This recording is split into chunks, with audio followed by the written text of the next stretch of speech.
Good morning, everyone, or afternoon, depending on what area of the country you're in. My name is Brian Jett. I'm the Vice President of Information Assurance here at Synercom. I've got quite a bit of a background in networking, IP telephony, but focused on security here in the last 16 years. So I've been with Synercom 16 years now, and today I'm leading our information assurance team, which is our penetration testers and our auditors. So that's me. Dylan. Yeah, sure. So I started out, hi everyone, my name's Dylan Webb. I started out in IT as a system administrator, and I've been doing penetration testing now for about 10 years. So my background includes just your traditional network penetration testing, external, internal, and social engineering, as well as web applications, wireless assessments, and product assessments. Right now, I am a senior information assurance consultant here at Synercom. Right on. Yeah, hey, good morning, everyone. Kyle LeDuc. I'm another information assurance consultant here at Synercom, work with Dylan and Brian on a daily basis, working through various penetration tests. I've been doing various testing with Synercom for about 3 years. Prior to that, I worked at a Fortune 10 organization in, a variety of different defensive roles, including setting up, kind of a world-class SOC with 50 plus people and whole bunch of different security tools in there. So I really have a passion for the defensive side of things as well as the offensive side of things, which I do now. I've got some of the alphabet soup a lot of security folks do. I've got my OSCP certification and CISP, as well as a master's degree in InfoSec. And I'm looking forward to this pandemic being over so I can get out to the lake and hang out with some friends and family again. I hear that. Kirk? Hi, I'm Kirk Hanratty, and I co-founded Synercom 30 years ago already, probably older than some of the people listening, with Mark Slazzo. And we've kind of been through everything from before Ethernet to currently, and my job as the CTO is to keep an eye on technologies. We've been representing best-of-breed type solutions for like Juniper Networks for like forever. And so we come from both sides, which is a unique perspective where we can bring the information assurance side, but then also keep an eye out for all these accelerating, migrating trends and how do you apply those techniques to make your programs more efficient and effective.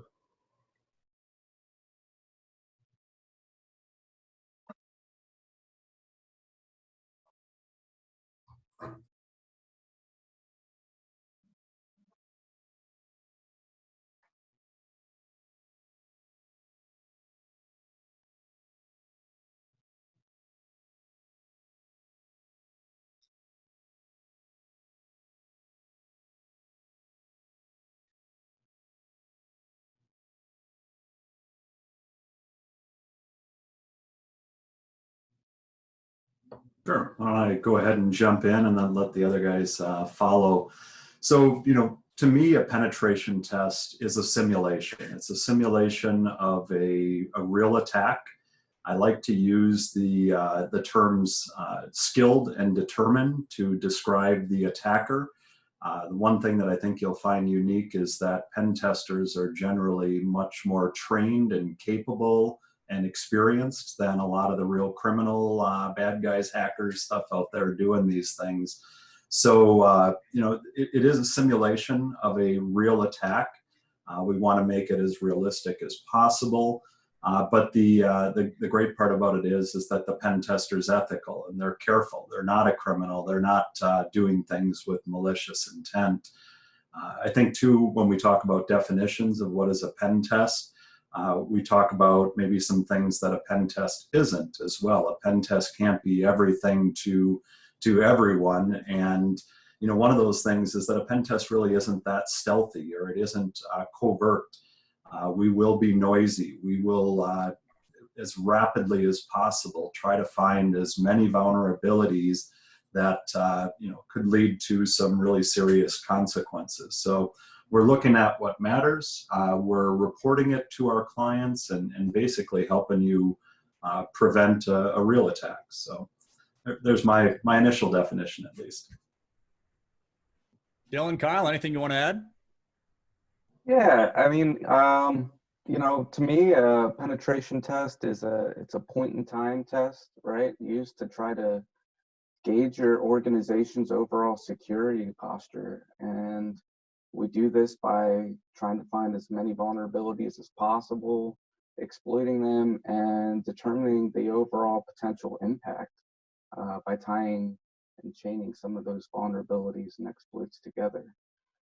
As Brian said, it is not meant to be stealthy whatsoever. The point is to find as many vulnerabilities as we can so that you leave and you have results and remediation guidelines to make your security posture even stronger than when it was. Yeah, and I would just add too on part of what Brian mentioned there is kind of interesting. I don't think a lot of people realize that the majority of attacks that actually happen in the wild are just kind of drive-by or attacks by script kiddies who don't actually have a lot of skill. So when we talk about skilled and motivated attackers, most of the people that are actually doing real attacks out there in the wild are not really that skilled and motivated. So a penetration test a lot of times is actually a little bit more complex and thorough than even a real attack from the wild might be. So I think that's a good point to highlight there. Kyle, you just mentioned something. Script kiddie. What is that? Sure. So script kiddie, a common term kind of used in the hacking and networking security communities. Basically, if you ever go out on the internet and look for security tools or look up exploits for various types of software, it's really easy to quickly find, a whole bunch of exploits where people have already written the code for you. Basically, you just have to copy down the code, maybe change a couple characters, put in an IP address or a domain name, and hit enter a lot of times. And sometimes hacking, as we call it, can just be as simple as that. So script kiddies are the people who kind of go out there with minimal diligence or knowledge and are utilizing some of these scripts maybe in widespread fashion, just kind of throwing things at the wall, seeing what sticks with a low level of skill and diligence. All right. So those are like attackers of opportunity as opposed to attackers of intent or something like that. Yeah, that's a great way to put it. Yep. All right. Gotcha. Okay. So if I'm a CISO or owner of a company, what is the purpose of this test to tell me that I suck? Why am I doing this? No, the purpose is to show you how good pen testers are, right? No. Yeah. No. The real purpose is always compliance, right? PCI or somebody else tells you that you need to do these things, and I'm joking again. Really, the reality is that there's a lot of reasons that people do penetration testing, and good or bad, compliance is always one of those things. But we always try to make sure or help our clients, make sure that that's not the only reason that they're doing it.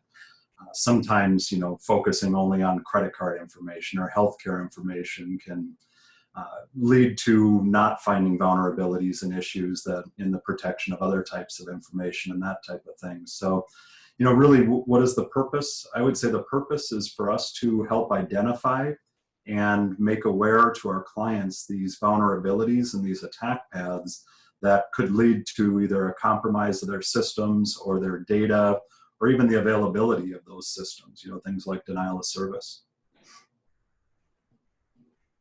Gotcha. It helps, by the way, when you're chatting to unmute yourself. So there's something interesting there. So just because there's that focus on compliance and all that kind of suggests that this evolves over time. Obviously, these standards change and everything changes. So I'm curious. So, Kirk, you mentioned you founded Cinercom 30 years ago.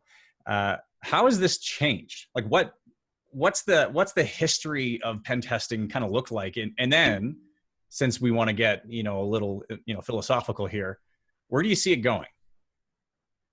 Well, we used to joke, 10 years ago, Brian and I go out to customers and say, who would ever hire us to do a penetration test? We would do basic audit work, and, penetration test was evolving at the leading edge at that point. And, customers didn't really think they needed to validate their controls. It was more compliance driven at the time. And we're seeing a trend in the industry to move towards validation is really important. We struggle a lot we were working on a risk assessment app, for example, and we talk about how do we measure risk, and then how do we, we can talk about it all day and we can measure some configurations, but without really validation, we gave a lot of emphasis to that in mitigating risk. And that was something that we see the industry is really heading towards now, is how do you validate things? So how do you, penetration testing is an example of that.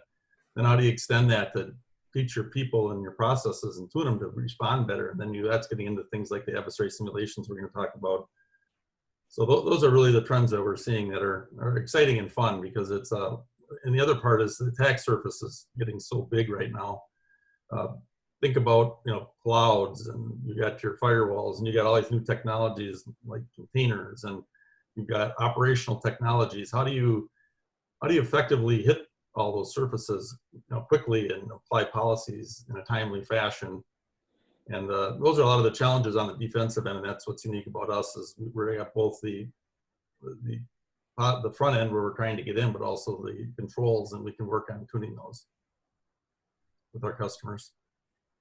Okay. And then, I think that's interesting, and I'm curious to hear. So like Dylan, boots on the ground, so to speak. What did then look like, and what does now look like? Yeah, so, well, I guess, first few things that come to mind is patch management, right? So when I started in 2010, that was, still kind of a struggle. When I used to get in, inside the network and start doing the internal testing, it was 2010, but I was still looking for, quite often those, servers and systems that were vulnerable to MS-0867. So, that vulnerability was 2 years old at the time. Nowadays, patch management can still be a struggle, but it's matured quite a bit, let's say, overall. Another thing, that comes to mind is a lot of companies explicitly didn't want to include social engineering and phishing during external penetration tests.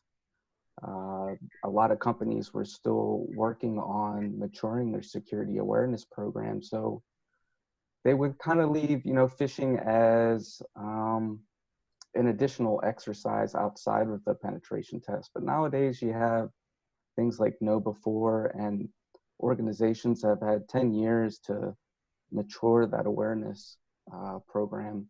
And so it's just included by default that, we're going to do social engineering and phishing. What I'm hearing. I'm sorry, what's that?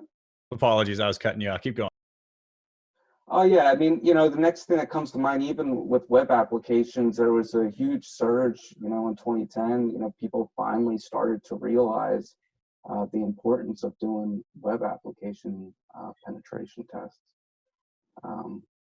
So back then, I used to find a lot of SQL injection all over the place. Of course, cross-site scripting and things like that were just completely rampant.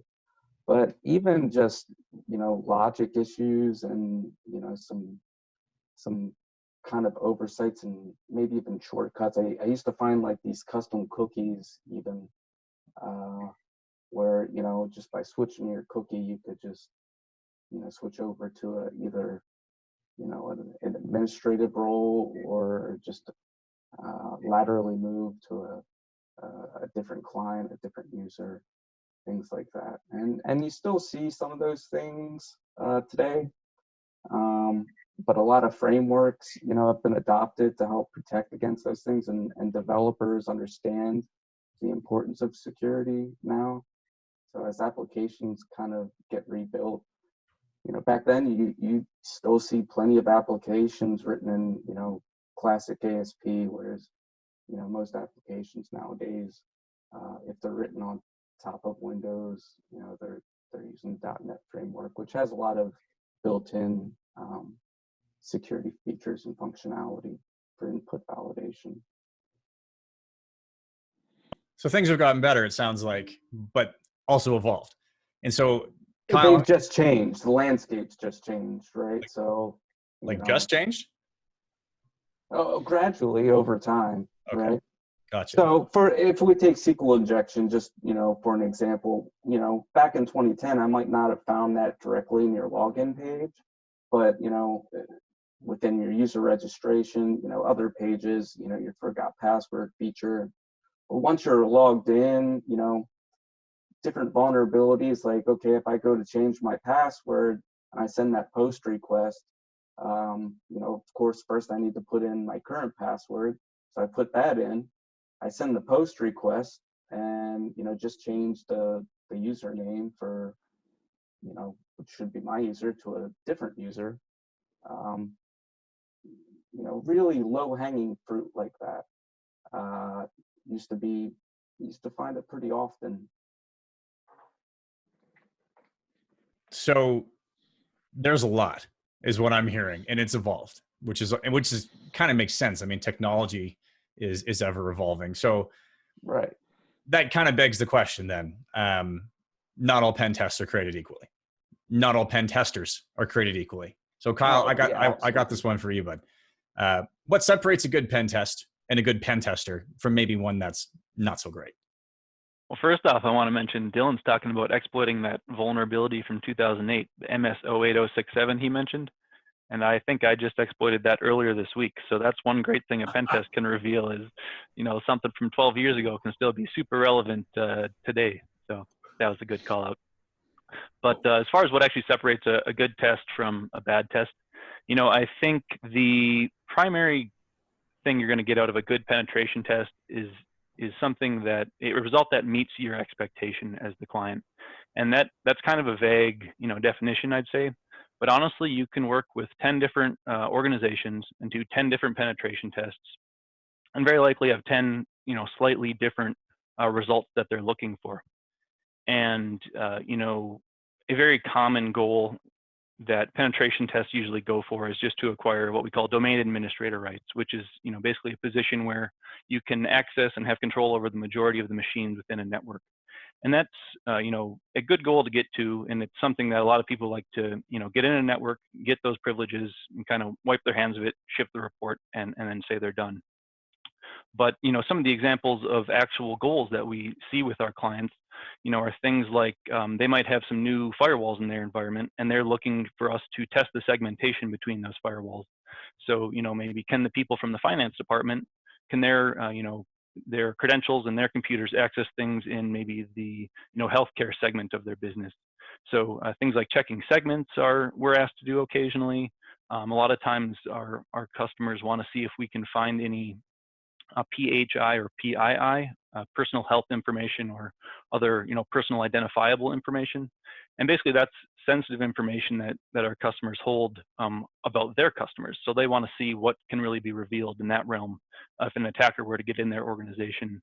And other times, like Dylan mentioned too, we might just be asked to do a web application assessment to see if their custom developed web application has any flaws. So those are just some goals or examples of goals that we see with our customers, and a lot of those things are determined by the maturity of that organization and their security posture inside that organization. So we might work with a small client that has a pretty immature program, maybe only a couple people on their security team, and just some simple tools that they've implemented, and we can go in there and help them get some of those initial procedures going, maybe for their incident response team based on the penetration test, and evaluate some of those tools. And other times we might be working with, a large Fortune 100 organization, say, that has hundreds of people on their security team and a very robust environment inside.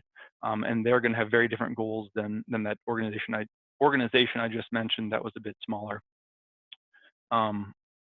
Also, when I think of, good versus bad penetration tests, a big thing that comes to mind is the interpretation of just, generic vulnerability scan results versus an actual in-depth penetration test. It's unfortunately still pretty common in the industry for folks to come in, do a penetration test where they just run a vulnerability scan, look at some of the results, kind of spit them out into a report, pretty them up a little bit, and hand them off to the client. And that isn't really a super great value proposition for the customer. In comparison, a good penetration test is going to use manual analysis and critical thinking skills to really investigate vulnerabilities, maybe some from an actual automated scan, but a lot of them are going to be things that we find that scans cannot easily detect. So you're looking at manual evaluation versus kind of minimal due diligence. And as part of that, good penetration test as well. A good penetration tester should be able to utilize current attacks and techniques that are out there in the wild that are really being used. And then also, maybe after the penetration test is over, this is something Cinercom does in a form of what we call an adversary simulation. We can actually, sit down with you after the test is over and run some of those attacks back in real time. And the defenders can be, sitting at their tools, looking at their consoles and their logs, and trying to see what those attacks actually look like on their network. And having the ability to run those attacks back with you, and having someone that's skilled enough to do that helps you tune your tools so that you're really ready when a real attack occurs. So really, I'd say overall, all that said, a good penetration test should result in actionable results that are validating your security posture. So there's a lot. There's clearly a lot there, but you said something that I think is really interesting. And you mentioned that often the scope of the test is dependent on the maturity of the organization. And that's interesting. And I think Kirk, given your extensive history here, I think you're probably the right person to ask this.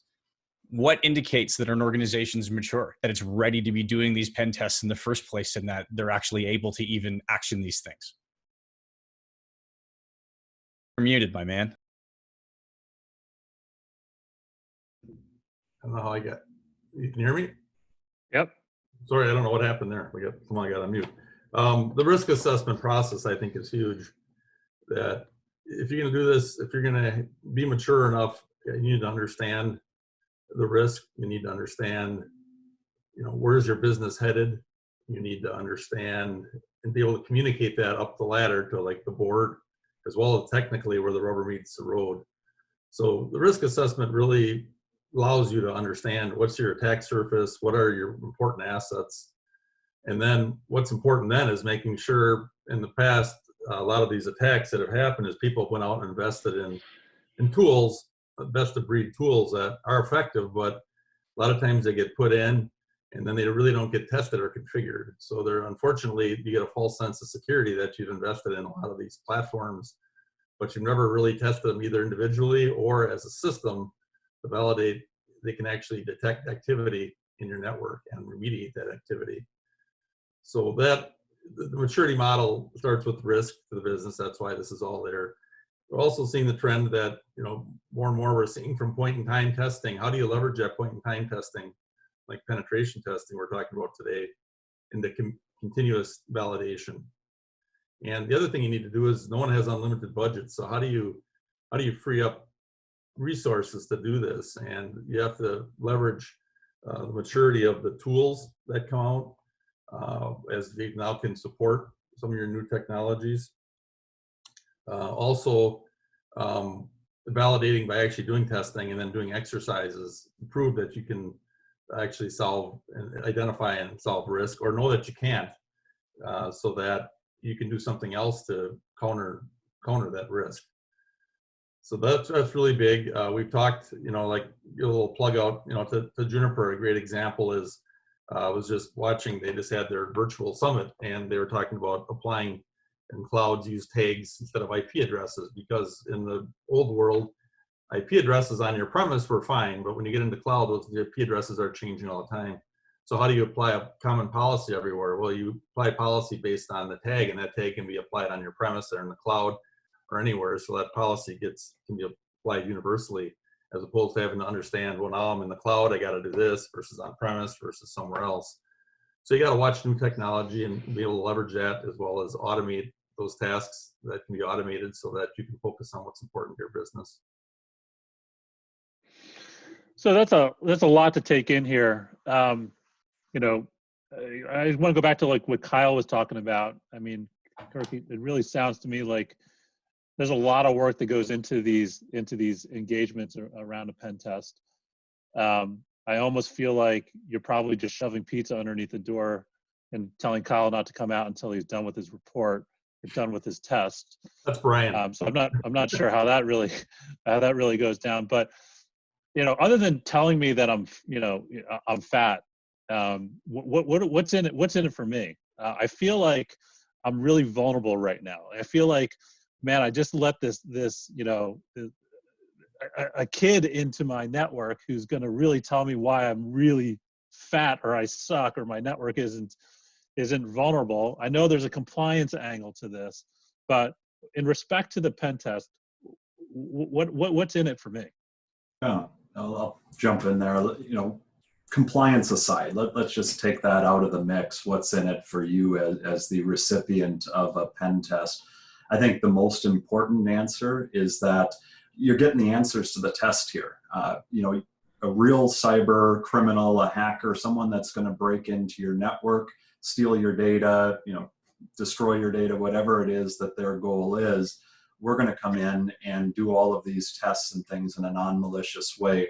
We're going to find the vulnerabilities, report those to you, help you fix them so that you're no longer vulnerable to those types of attacks. So I think number one, what's in it for me is really getting the chance to identify these things and correct them before the criminals find those. Kyle, I think, mentioned script kiddies before, and the reality is there's two very different types of attacks out there. There's the attacks where someone has targeted your organization, and in those situations, you have a lot more risk and a lot more to worry about than these, script kiddies or these automated bots or things that are just scanning for a known vulnerability and exploiting it. The penetration test is going to be really, really good at finding both types of these weaknesses.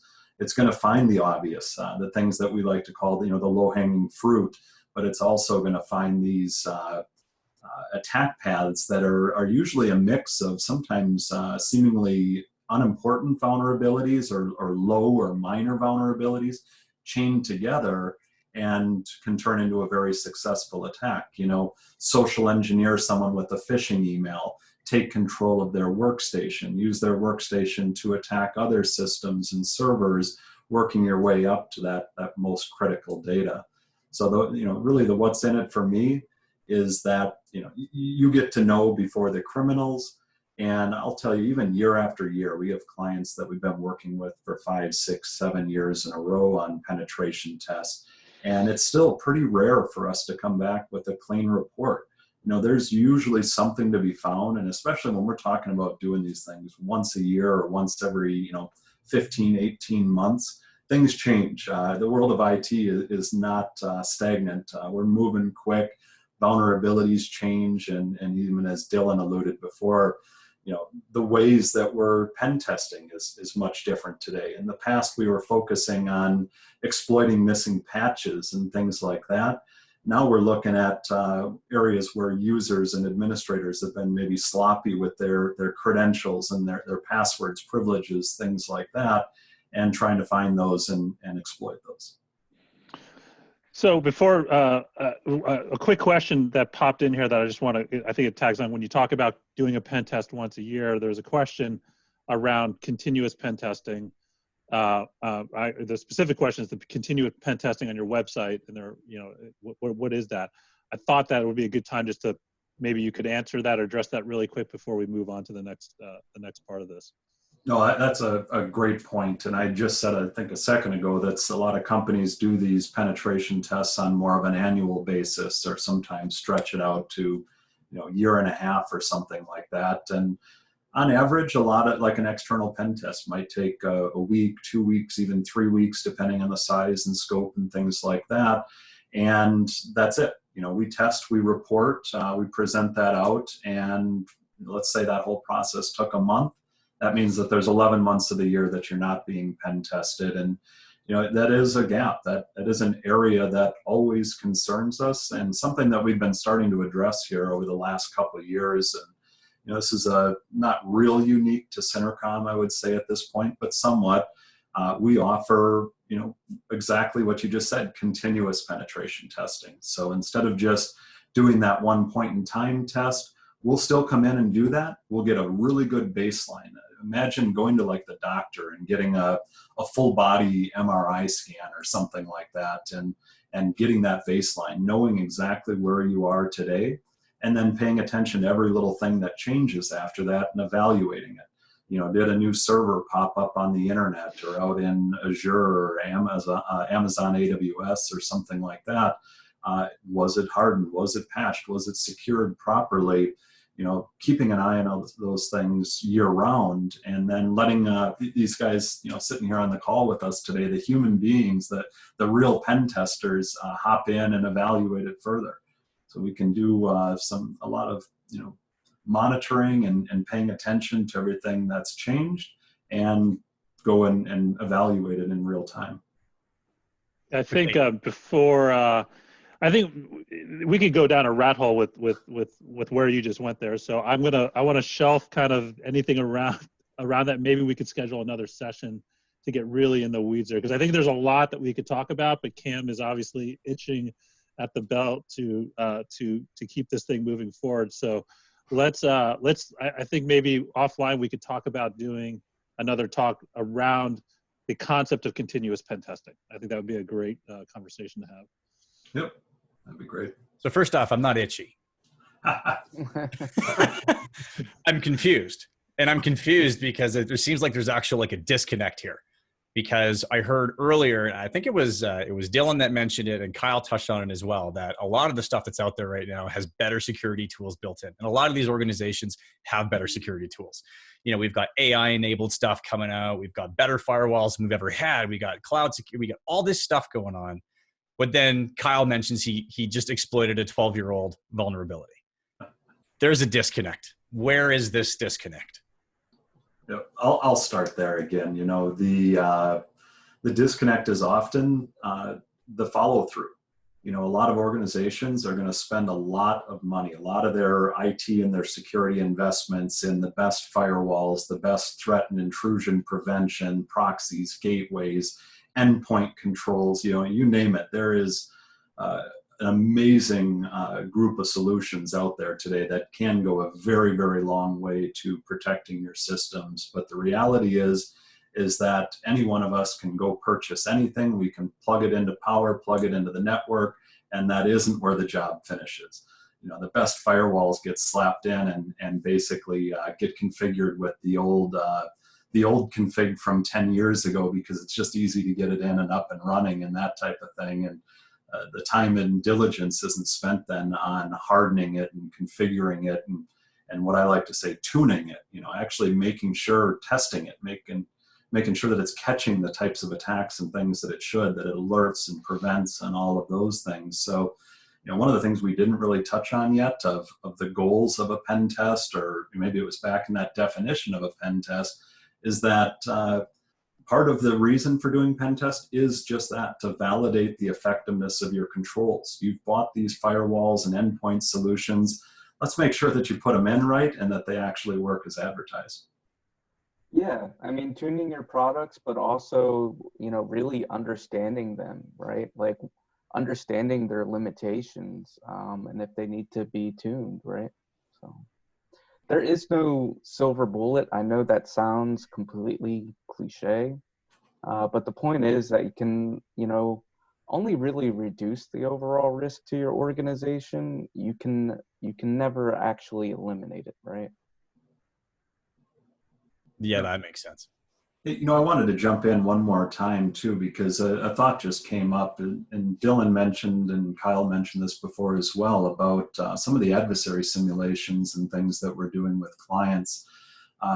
In that, you know, we can come in and not just do a pen test these days. We can sit down with our clients and collaborate and work with them to rerun attacks that a pen tester would perform on their network through their controls while they're live and sitting there watching it.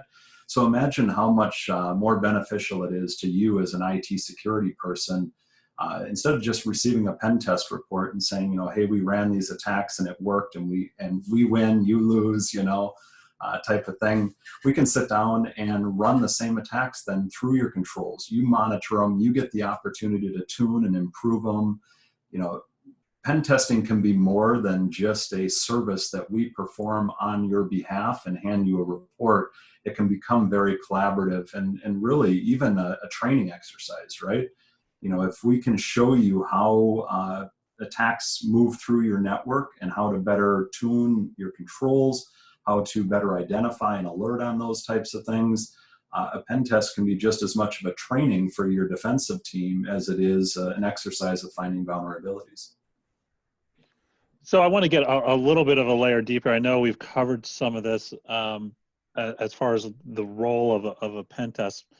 If you look at it in the entire kind of security mix, and I'll pause right there, and I'll just make another comment to carry on what Kirk said. You know, this is the advertisement. We appreciate Juniper Networks for actually sponsoring this event.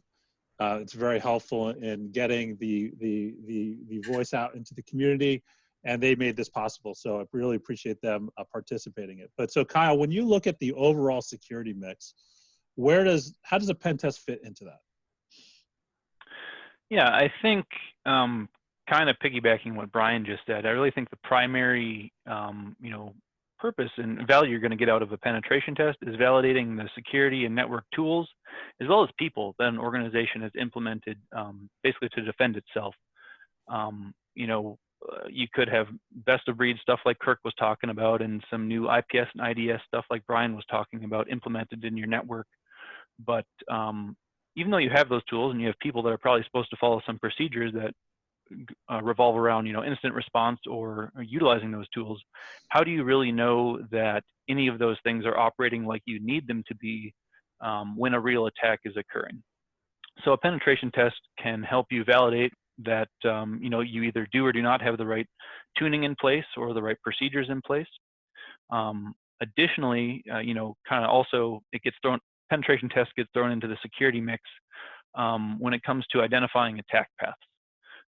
One thing we'll do during penetration tests, based on the goals of the test, of course, is kind of go through different paths that we see on the network. And when I say paths, I mean different ways that we're going to first drop into the network and then pivot throughout the network, possibly gaining privilege, accessing sensitive data, eventually moving to some point where we have a large amount of that access. So kind of going from nothing to something to everything is kind of an attack path. And what a penetration test can do is highlight the various attack paths that exist in a network and present those to the defenders of the organization to interpret as they will. Sometimes we might go through an entire attack path and talk with the defenders afterwards, and they'll be like, "Yep, we saw everything you were doing from point A to point B, all the way to point Z, and we were happy with how our tools were operating. We were happy with the logs and alerts we were generating, and it's awesome to see that what you were doing was actually alerting us, because that validates that the alerts and things that they have in place are working."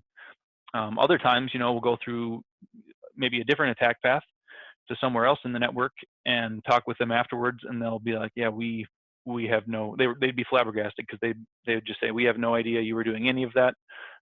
We've clearly got some changes to make." And the penetration test can help highlight those types of things.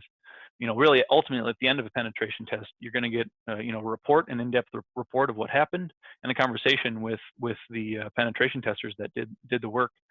And that document and that conversation a lot of times can be used to better align an organization's business leaders and security leaders to make sure they're all on the same page as far as how are we doing with our security posture now, and what do we really need to do to move forward to the next step. And that actual physical document that you've got in the conversation can really help to blend those two worlds together, I think, so everyone's on the same page. Mm-hmm. So Dylan, what type of insights, I would love to get your perspective on this, what type of insights should we expect a pen test to provide us? Yeah, so I mean, generally speaking, and I don't want to regurgitate, a little too much of what we've already talked about, but you're going to come away with a better understanding in your security gaps, right? Be it patch management, but more common nowadays, I think customers walk away with a better understanding of what controls need to be tuned a little better, whether that's, EDR, and also understanding the limitations of the controls that they have in place, right? Because there are limitations and that may not be clear, so sometimes, a customer might be curious as to, why didn't a certain product block, a certain activity or get alerted on something. And, going down that path, as Kyle had mentioned, essentially establishing command and control, customers are very interested in that. So when you finally kind of get that foothold into a network, for example, a common C2 channel might use HTTP, and they may have security controls, such as proxies that, will only allow outbound traffic for various categorized domains, and they might be doing SSL inspection, but attackers are already thinking about that, and they're buying domains that are already categorized that hopefully get out. And they're doing, buying domains that hopefully, aren't going through SSL inspection, things like finance and healthcare domains. But there's also other ways to get outside the network, right? So we're still on that foothold because customers usually have a lot of questions about that. And HTTP isn't the only protocol, right? So, there's DNS. There's also ICMP, right? So if you're allowing ICMP traffic outbound, an ICMP is a viable C2 channel. More than often, if you want to stay under the radar, usually stick with DNS though. Is this stuff that, like, I feel like automated testing should be finding a lot of this, right? But the sense I'm kind of getting is maybe it's more intricate than that. So I'm kind of curious to know, because you mentioned earlier, I think it was, I actually think all of you have mentioned it at some point, automated tool sets are only so effective, right? Like, why is that? Like, what's the difference between Cam going out and buying some tools, maybe even the same tools that you're using, and running those tests versus you guys doing it?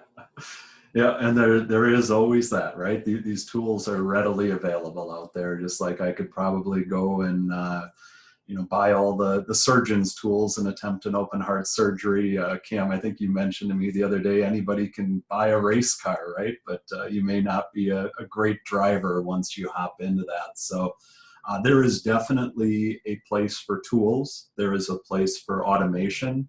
I think everybody in IT and security these days is familiar with a vulnerability scanner, whether it's Nessus or Qualys or Rapid7.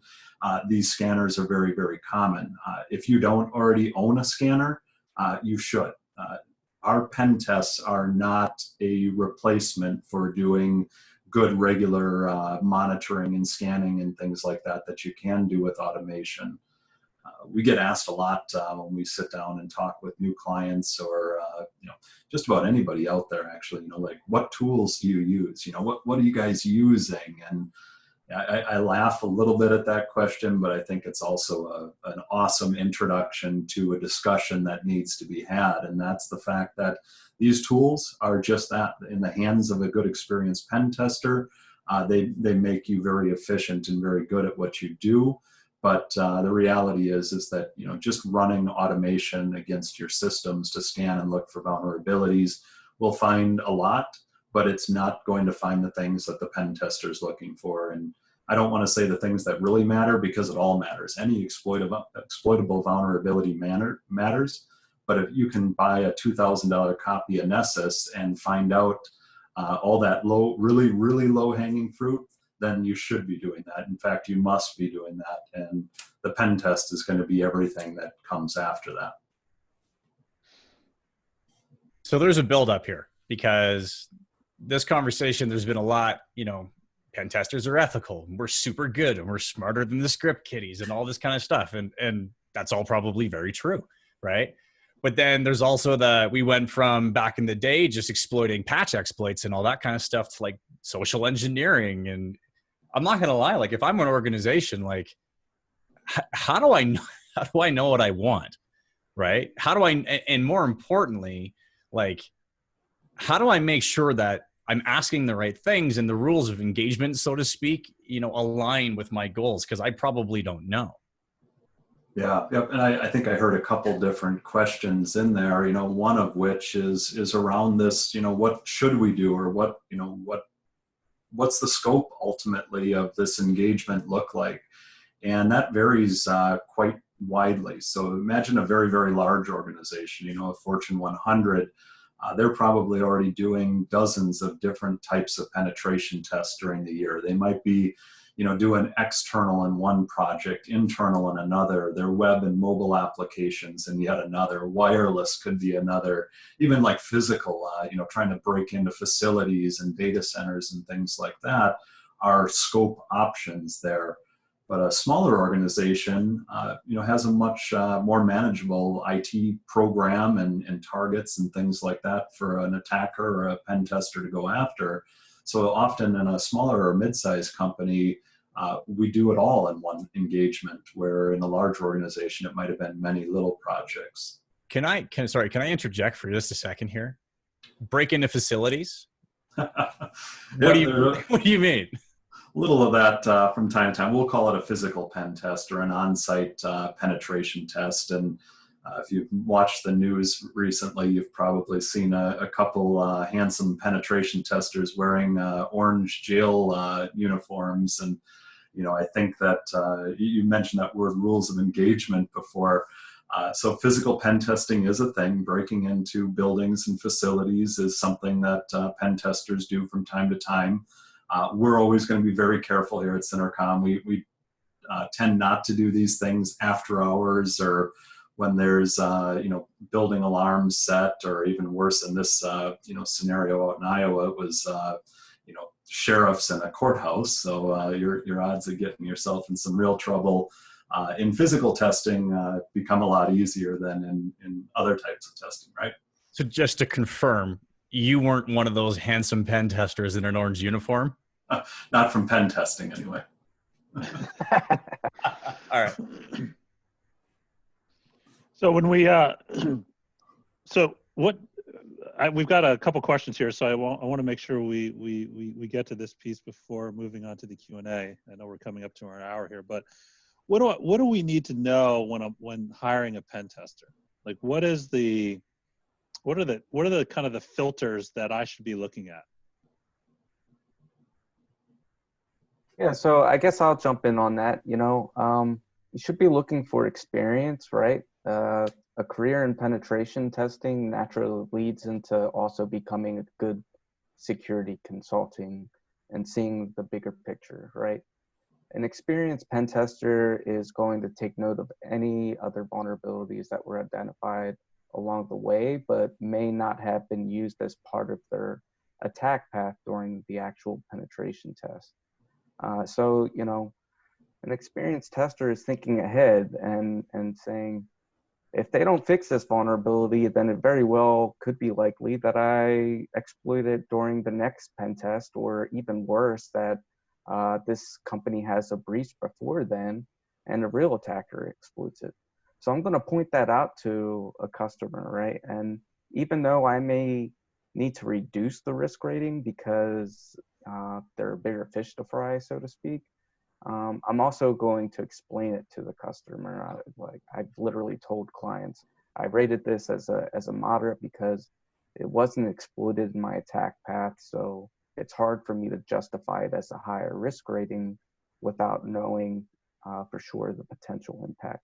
But if it's not fixed, then it's definitely something that's going to be on my radar next year.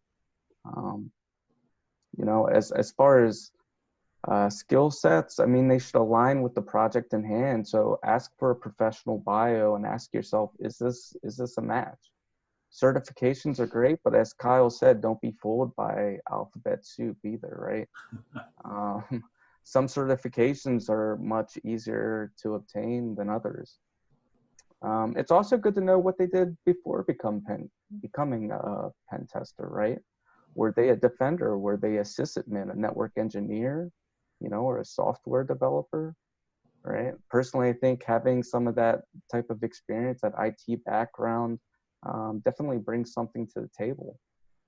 As a former sysadmin, I know all about time management and wearing multiple hats. So when I'm,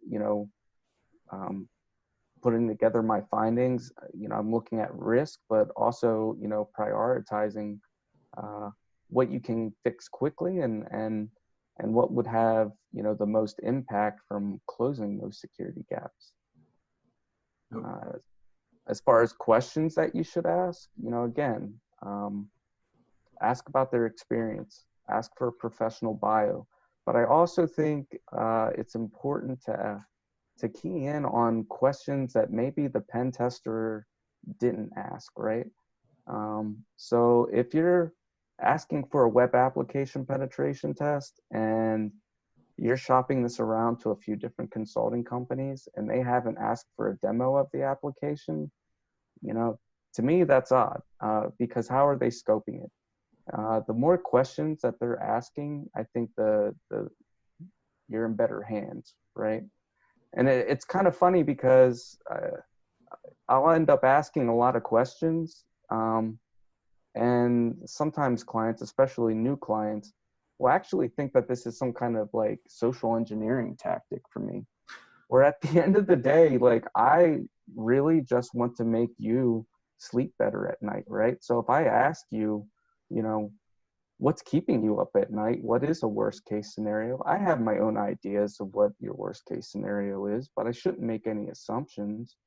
But some people might, take that question as, oh, well, they're asking me for what systems to attack. That's not it at all. Like I said, I just want to make you sleep better at night. And at the end of the day, we want to deliver a partnership, and not just a report. And that's when you're working with the right consulting company, right? So really get concerned if you start asking for my childhood address, my favorite food, and the school I went to. Yeah, that might be going a little too far. I wanted to add, though, to what Dylan said, too, is the pen tester is very important, but the pen test firm is equally important. Dylan is unique. Dylan's been pen testing for 10 years, which means that he's seen a lot. He's seen, network attacks, system attacks, databases, web apps. He's seen everything. But a lot of the younger pen testers that are, starting out might be very, very good at one or two things. Examples, web applications, being, able to find those types of vulnerabilities is very, very different than a network pen test. Selecting a good pen tester is really about selecting a team of pen testers that bring all of those skill sets together, so that if Dylan's working on an engagement and finds something that maybe he isn't familiar with, somebody else can jump in and take a look. And I think that says a lot too. If you're a single pen tester, your capabilities are your own, and that's it, right? Yeah. So I just got a really interesting question from LinkedIn, of all places. Thanks for that, Stalker. I feel like this was a super obvious question and you guys have touched on it, but pen testing. Is this something I do once? Is this something I do a bunch of times? Like what does that look like, in 2020 and as we're looking forward to 2021? Let me start there, and I'll let these guys maybe fill in some blanks and things after. A pen test generally is something that's done on some form of a regular basis, a cycle, right? Usually that's annual. A lot of things in our compliance world are going to tell us that you have to do it at least annually. So, there is that. And when you think about a business, there's a lot more to even security than just pen testing, right? We've talked about all the products and controls and things like that. We're in the pen test bubble right now. We haven't even talked about policies and procedures and risk assessments, business continuity plans, disaster recovery plans. So I think we all need, take a step back at the end and say, there's a lot to security, a lot to IT. This pen test is going to be a component of that. We're going to mix it in with other annual audits, assessments, configuration reviews, firewall reviews, all kinds of things that are not necessarily done from an attacker's perspective. Bring all of that together in an annual cycle. And we mentioned before too, there's this, idea of doing continuous pen testing too. it doesn't have to be something that just starts and stops in a couple-week period. It can go on all year. And I think really that's what we're talking about in the world of security is having this big cyclical approach where you're doing many different things to monitor and assess and maintain and evaluate your systems and security. And, always getting an extra set of eyes. You can do things great yourself, but oftentimes you bring a Kyle or a Dylan in and they can surprise you real quick with something you haven't thought of. One thing I want to call out, I think, Brian, in your previous question, that I think you did call Dylan old. So just want to make sure that was noted on the record. But there's a few questions here that most of these did get answered in it. I'm just going to rattle off just in case anybody wants to add anything. But how should you action the information provided in a pen test? How long is the information provided considered valid? I think that actually we should maybe get a response on that. And the last question is how do you remain secure between pen tests? I can take the first part of that one. How do you action the different things in the pen test? And one of the things we do in our reports that hopefully helps our customers deal with how to actually action things is when we're going through the penetration test, and at the end you're presented with a list of basically our findings. And we rank those, from an informational, which is the lowest severity, to critical, which is the highest severity. And that severity ranking is one thing, right? So if something's very critical, it's important you fix it. But another thing we do is we give you suggestions on how easy or difficult it actually is going to be to, remediate a given finding. So if something is, gets a moderate for severity, but it's a super easy fix because maybe you just have to change a flag in a web application or turn off a certain feature in a application or something like that. That's a good way to go after things. Something moderate severity, but it's only going to take 10 minutes to fix, go knock it out. Something could be a higher severity finding, but could take, months or even longer of effort, might need additional resources, tools, people. That's something that you're probably going to want to plan for, but it's not something you're going to be able to do in the short term. So, knocking out things that are able to be done sooner rather than later, I think is a good way to go about things, while still keeping the higher severity findings in mind and making sure you have a plan to address those as well going forward. Okay. Dylan, anything to add there? No, I think that covers it up pretty well. I don't have anything to add there. Okay. So that kind of wraps up our session here. I really appreciate your time, and for the audience here, Cam and I actually found a lot of value in preparing for this and learning about this industry to marketing guys, so to speak, not knowing the nerdiness of the pen test world, looking at Cinercom's blog. So I would want to push everyone there if you are interested in learning more about the conversations that we had today. Also, thank you again to Juniper Networks for sponsoring this event. I look forward to the next one, and we will wrap it up there. Thanks everyone for your time today. Appreciate it. Thank you. Thank you very much.